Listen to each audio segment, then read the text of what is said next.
Yo, what's good? C4IQ here, penetrating eardrums with something a bit different. Basically, it's going to be doing a sort of a matchup analysis.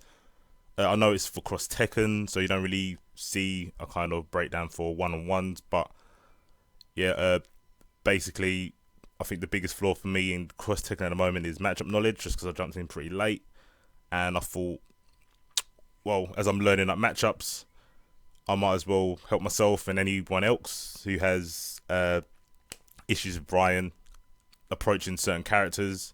So I thought I'd do this. Not only will it be for like Bryan players, it will be for people fighting Bryan. So I won't just show how Bryan opens up people or what Bryan can do against people.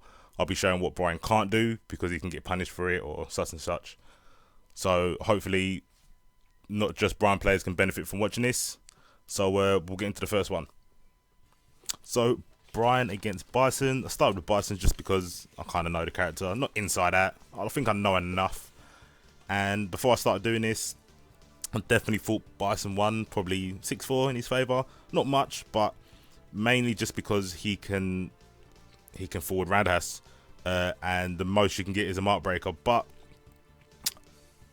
after doing this video, I discovered that I don't think it's heavily in that Bison's favour. I think it might be a 5-5 now, if not probably in Bryan's favour. First of all, I'll go over the neutral ground game. Basically, Bryan has to take risks, especially against someone like Bison who's got the walk speed, he's got the normals, he can poke for days. Bryan's pokes aren't very good, but Crouch Fierce is definitely one of his best buttons in my opinion.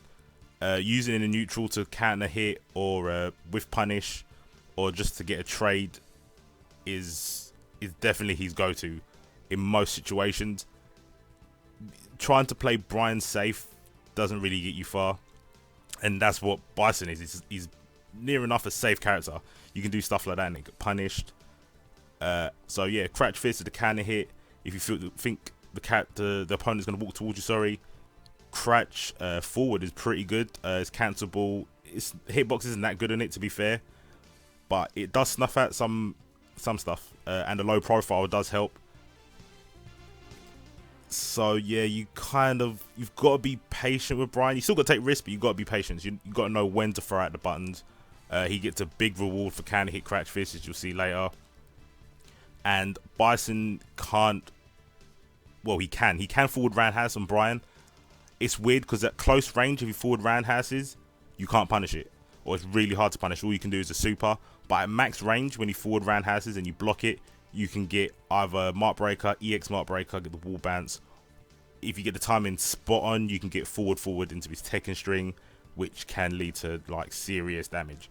So with that, even without meter, you can get serious damage off a forward string.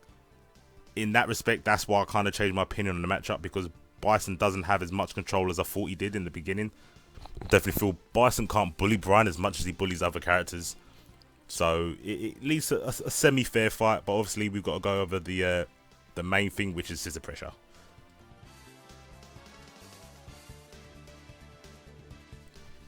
Okay, as we all know, light scissors is safe.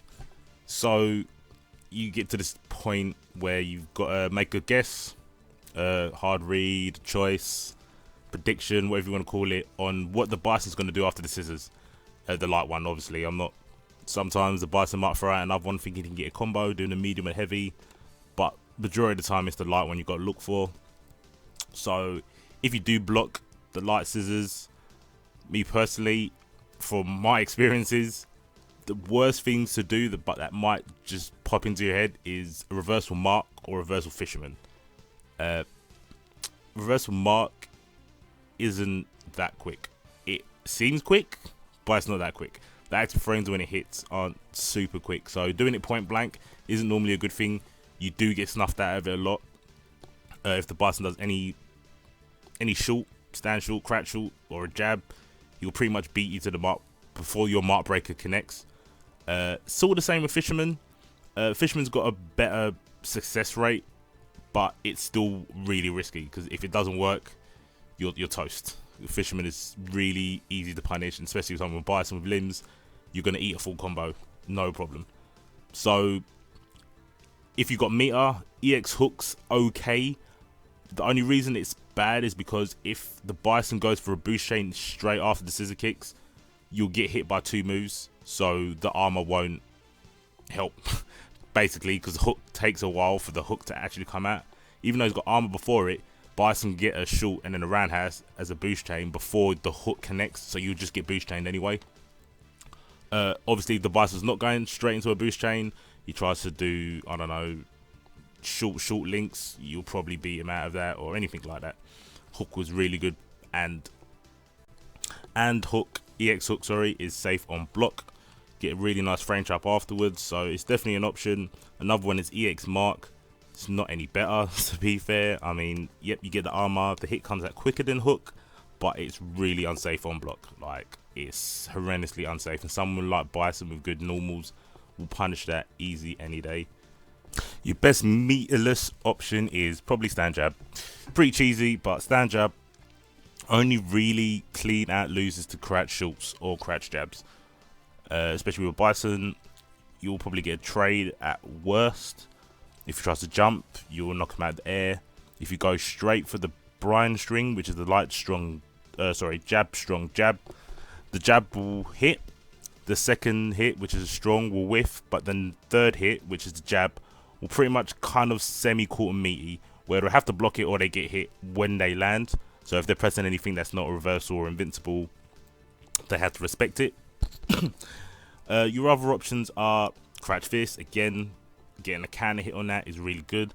I only suggest doing it at max range on the scissors though, just to give you time for your crouch fist to come out. It is quick, but obviously shorts and jabs are quicker. So if you're at max range, you can kind of go for the trade. If you're point blank, the short will probably just snuff him out clean, unless they obviously mess up the timing. Another option is, if you're really feeling yourself and you've got a read on the opponent and you smell this crouch short coming, what you can do is Bryan is just hold back and then throw out a roundhouse. Obviously the roundhouse is airborne, semi-airborne, and it's kind of like a Street Fighter 4 sort of crouch step blow up. Anything going low or low profiled, it normally beats. He's got a really good hurt box on the end of his foot. It rarely ever trades that I've seen, but obviously it's really slow, easy to whiff punish, and on block is easy to punish as well. So next we're going to go to the air game. So with the air game for Bryan, you pretty much got to respect Bison if he does anything like a jumping fierce or a jumping cross up forward. Got to pretty much respect it. I would suggest definitely not trying to alpha counter that. It's a bad choice. I've seen it whiff many a times. Every jump in on that is pretty much a safe jump, just because the EX marker breaker just takes so long for the active frames to kick in. The startup on it is really bad. So the best thing to do with Bryan is block these, and then accordingly adjust to what the Bison's doing after that.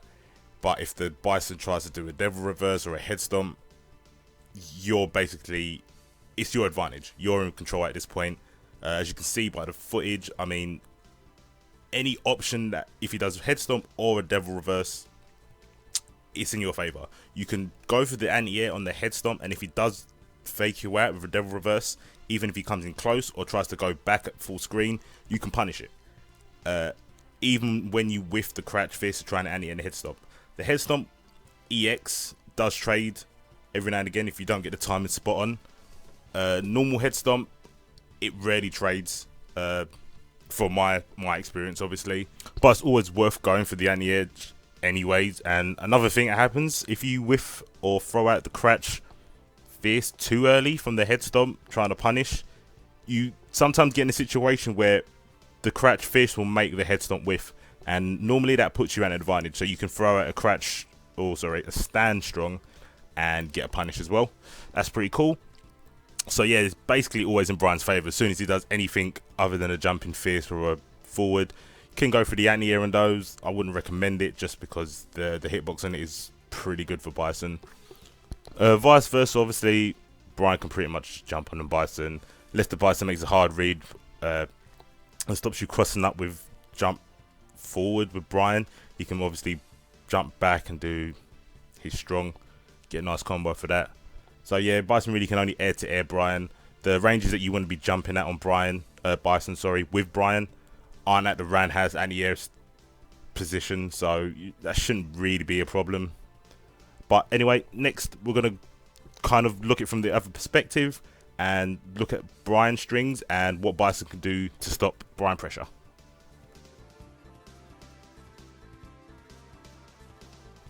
So for the most part, the go-to Bryan string would be jab strong jab. There is obviously variations to it. You can do jab strong and throw in a kick for a sweep, which I believe is untechable as well.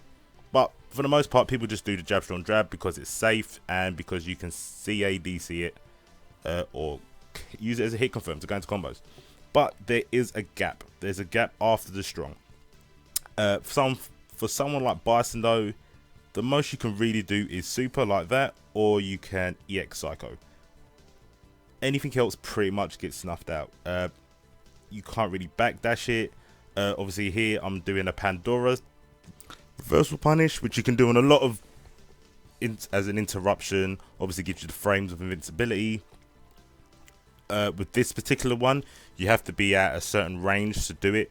If you're point blank and the Bryan does the jab strong and you're too close, the incoming Pandora person will get hit. You have to sort of do it at mid to max range.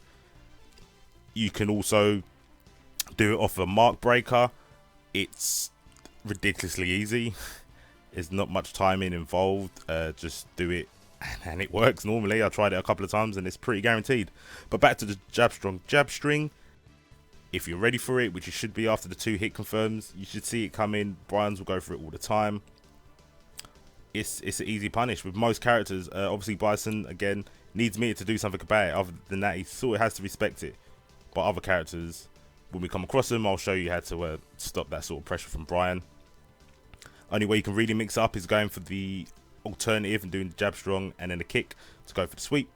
Another go-to string for Bryan is fierce into jab, which you can also CADC.